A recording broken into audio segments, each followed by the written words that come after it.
rajo ar keklo Kevi to mersak honlo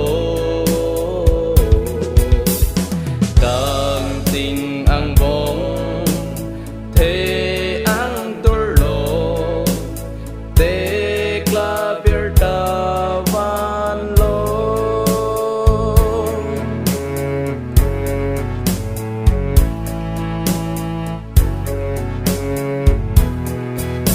Pini David akhai Pejok Bang hachelo Emmanuel Etum long Arnam do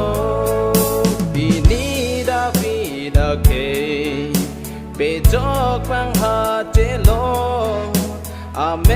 Emmanuel Etum long Arnam do Kangthir rajo ar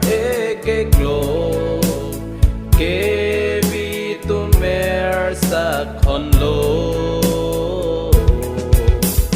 Kangting angbong te ang turlo tekla birta vanlo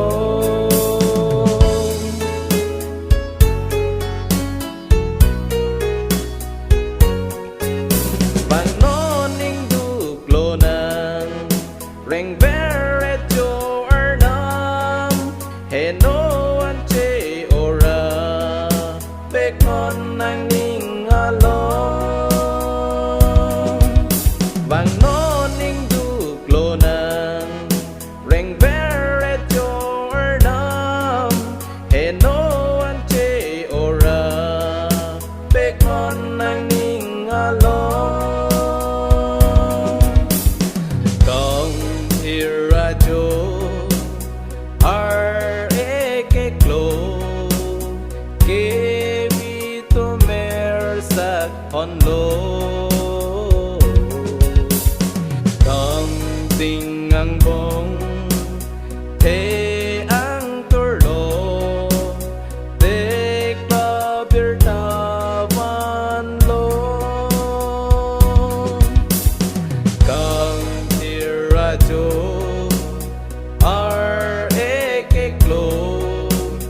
Kevi to mersak honlo Kangting angbong te